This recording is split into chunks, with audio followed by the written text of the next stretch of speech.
Gitu. Kan kalau kita ngomongin IGSG kan bahkan ada beberapa analis yang menganalisa bahwa wah Goto ini walaupun nanti ya ke depannya revenue-nya bisa tinggi tapi net profit atau bottom line-nya itu pasti nggak bakal bisa positif.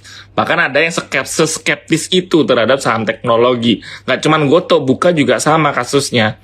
Jadi kebanyakan memang saham-saham teknologi itu seperti itu. Nah, jadi di kondisi uncertainty seperti sekarang lebih enak kita cari saham-saham yang defensif atau yang less affected sama inflation atau nggak begitu terpengaruh terhadap kenaikan harga barang yang biasanya itu kan saham-saham big caps ya.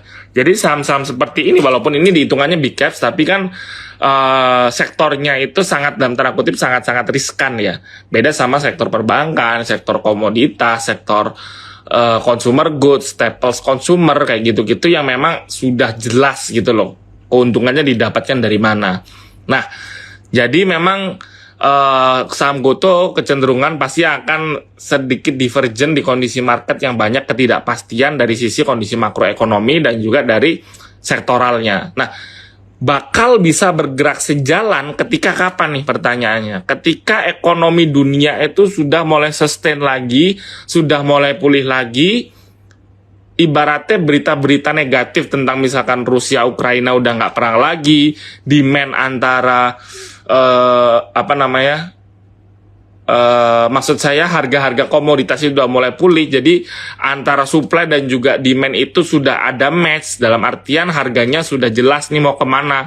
Misalkan batu bara udah kembali ke bawah angka 100, harga minyak stabil di angka 100 sampai 110, kan kalau sekarang masih fluktuatif, jadi banyak uncertainty, makanya saham-saham teknologi seperti ini tuh pasti dihindari. Jadi kalau misalkan berita-berita tadi yang saya sebutkan itu udah hilang, atau bahkan misalkan cerita resesi di tahun depan itu udah nggak ada, baru saham seperti teknologi, seperti Goto, Buka itu performanya pasti bisa naik. Kalau misalkan kayak gini, orang-orang cuma manfaatin buat trading. Nah, kalaupun ditanya buat trading, teman-teman lihat nih, secara volume aja kecil terus, beda dibandingkan dengan bulan Mei sampai Juni kemarin.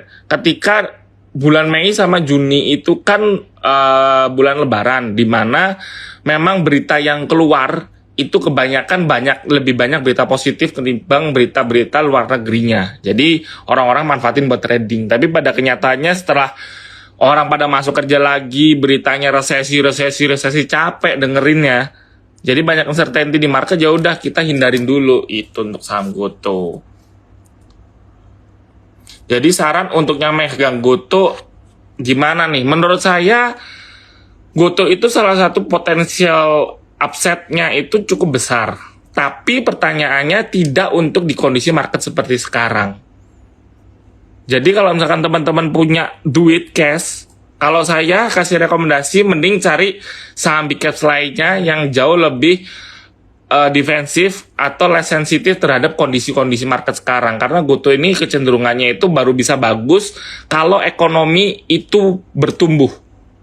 Gitu. Sektor teknologi kayak Goto, kayak Buka itu bakal bisa perform bagus, banyak berita positif keluar kalau misalkan kondisi ekonomi misalkan kayak tahun 2012, 2013 yang nggak ada berita negatif sama sekali gitu selama 1-2 tahun ke depan.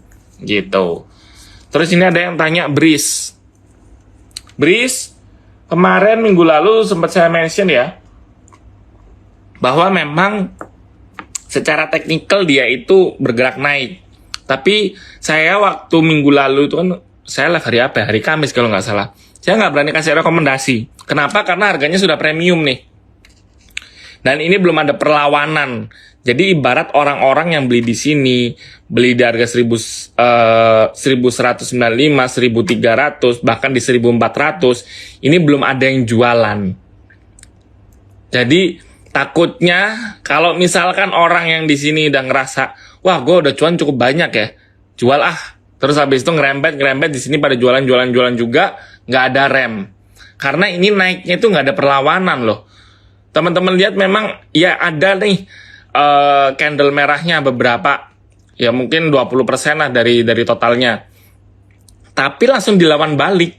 Orang-orang tuh masih bersiap optimis. Nah, di minggu lalu ada yang tanya itu harganya tuh di sini udah tinggi, udah di atas angka resistennya.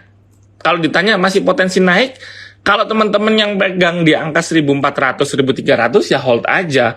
Tapi buat teman-teman yang belum pegang atau baru mau masuk, saya nggak berani kasih rekomendasi. Menurut saya udah terlambat gitu. Nah, ini mungkin ada support lagi tuh di sini nih.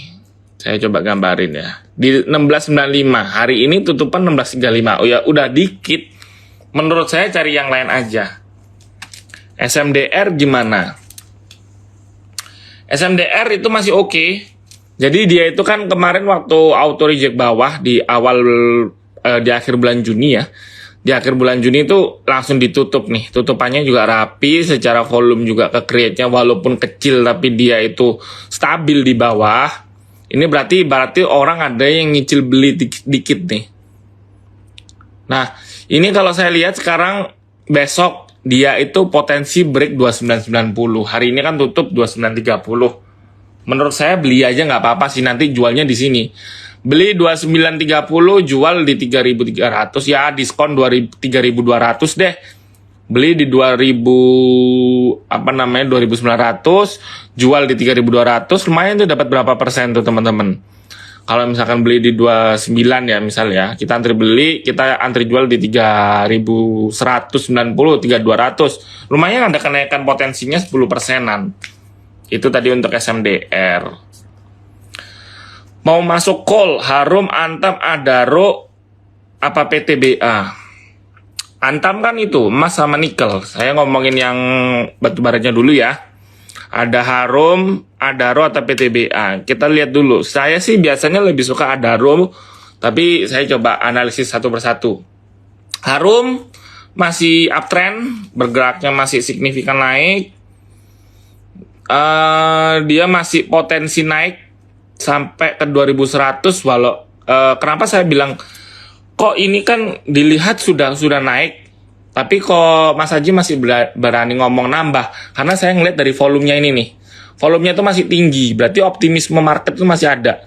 Beda kalau misalkan udah ada hijaunya tiba-tiba mulai tipis terus ada merah-merahnya, misalkan kayak gini nih, kayak gini, ini kan hijau terus ada merahnya. Ini saya kalau misalkan secara volumenya ini ditaruh di sini, saya nggak berani kasih rekomendasi beli. Tapi karena ini volumenya udah beberapa hari hijau terus, berarti kan optimisme market itu masih ada.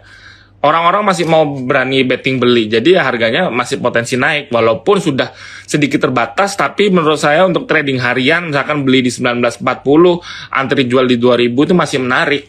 Itu untuk Harum. Adaro malah menurut saya sudah susah nih. Beda sama Harum tadi yang volume belinya masih banyak. Adaro ini bentar, saya kasih. Ini kan dia ngebentuk double bottom ya, teman-teman, di sini sama di sini. Saya coba gambarin, ini berarti target price-nya itu kan kurang lebih sama nih. Jadi ini. Bentar ya. Nah, jadi dia kenaikan potensi sampai neckline-nya. Nah, di sini nih. Jadi dia di sini naik 9%, potensi naiknya 9%. Nah, sekarang ternyata dia kan sudah ada di atas 9% nih. Jadi dia udah naik sebesar 11%. Which is itu udah lebih dari target bottom line-nya dia di sini. Nah, tandanya apa? Tandanya dia itu udah di harga premium sekarang. Kalau misalkan nggak percaya, Cita coba pakai indikator deh. Coba pakai stokastik. No, teman-teman lihat di sini. Ini udah overbought nih. Orang-orang udah kebanyakan beli, pasti tinggal tunggu turun aja. Gitu. Itu tadi untuk Adaro. Jadi menurut saya dibandingkan Harum, dibandingkan Adaro, Harum lebih menarik. Ngomongnya kok belibet. Terus ada PTBA. PTBA dia masih uptrend. No. Pergerakan PTBA dia masih bergerak uptrend. Ini karena dia kan ada gap cukup besar ya. Ini kan ada gap di sini nih.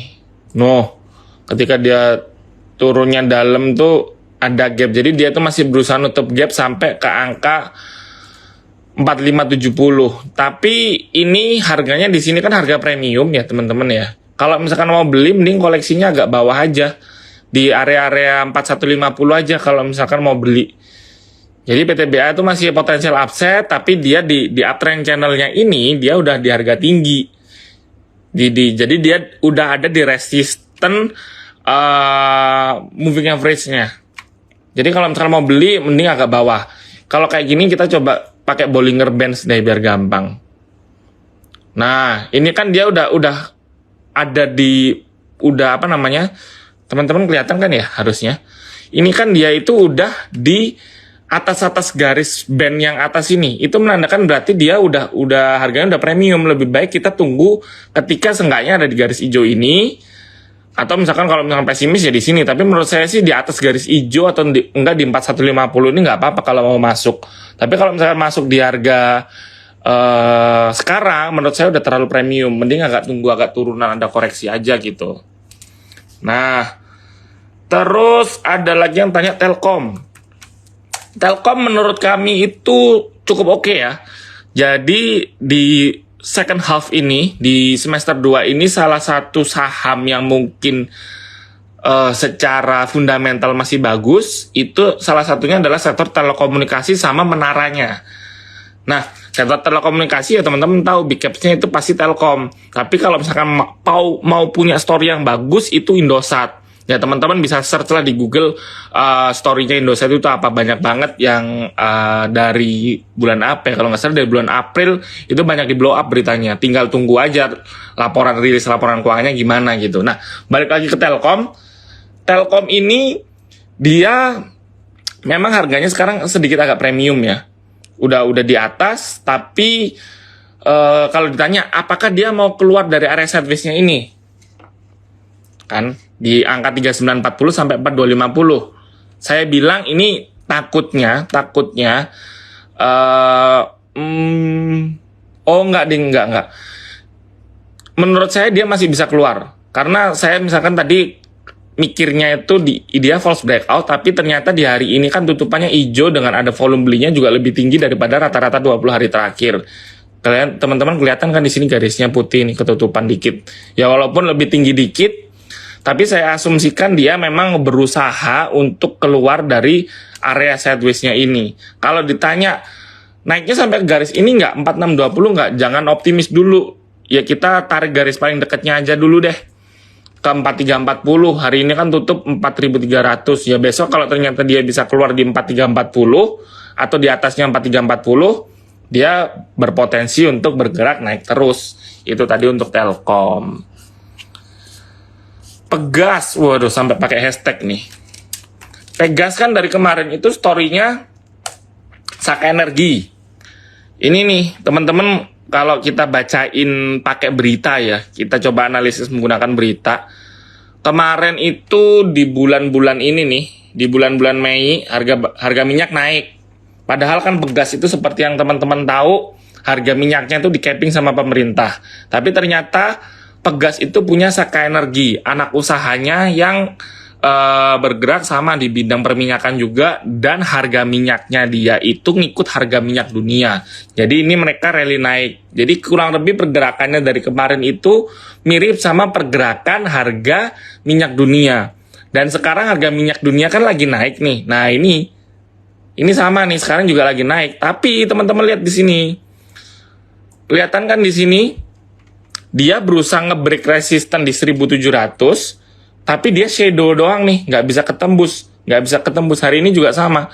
Jadi dari hari Kamis minggu lalu dia berusaha naik signifikan dengan shadow yang tinggi, tutupan tertinggi di 1745, tapi ditarik lagi di hari Jumat juga malah sedikit mengalami penurunan. Hari ini nyoba lagi nih. Coba yuk kita bisa nggak dinaikin sampai 1700, ternyata ditarik ke bawah lagi. Menurut saya ini bakal jadi false breakout sih ini.